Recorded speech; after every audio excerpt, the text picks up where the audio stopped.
Major league cricket খেলার ইস্যুতে major সংকটে পড়েছেন সাকিব আল হাসান। বাংলাদেশ ক্রিকেট দলে তার জায়গা নিয়ে যেমন ইদানিং প্রশ্ন উঠছে, তেমনি ফ্রাঞ্চাইজি ক্রিকেট খেলতেও তিনি আদৌ ফিট কিনা তা নিয়ে প্রশ্ন থেকেই যাচ্ছে।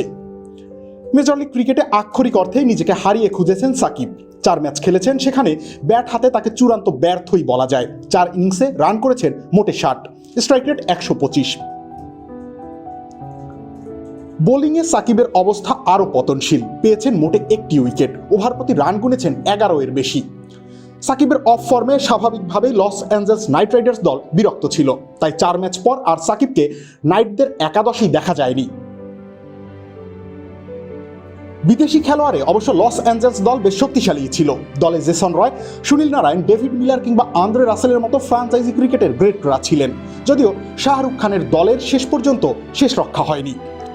নতুন এক্সপেল এর নতুন ফর্মুলা আরপিএম এর ডুয়েল অ্যাকশনে ঘরের মশা বাঁচবে না, বাইরের মশা আসবে না। কোয়ালিফায়ারেও পৌঁছাতে পারেনি তারা। নাইটসদের মতোই দুর্দিনে আছেন খোদ সাকিবও। পারফরমেন্স নেই, ফিটনেস নেই, চোখের সমস্যা চূড়ান্ত রূপ নিয়েছে।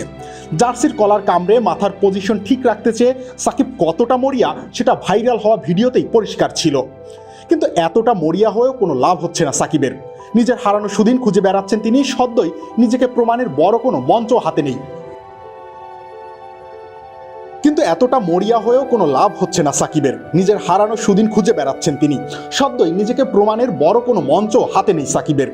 তবে খেলার সুযোগ পাচ্ছেন তিনি। কানাডার গ্লোবাল লিগ টি-20-র অপেক্ষায় আছেন সাকিব। বাংলা টাইগার্স মিসিসাউগা দলে খেলবেন তিনি। যদিও সাকিব এখনও আছেন যুক্তরাষ্ট্রে, সময় দিচ্ছেন পরিবারকে। দ্রুতই তিনি চলে যাবেন কানাডায় গ্লোবাল টি-20 খেলার জন্য। 12 আগস্ট পর্যন্ত ফ্রাঞ্চাইজি লিগে খেলার অনুমতি রয়েছে তার। দেখা যাক আমেরিকার দুঃস্বপ্ন তিনি আদৌ কানাডায় ভুলতে পারেন কিনা। না পারলে বিশ্ব জুড়ে ফ্রাঞ্চাইজি লিগে খেলাটাও বন্ধ হয়ে যাবে সাকিবের। রবিউল ইসলাম রনি, খেলা 71।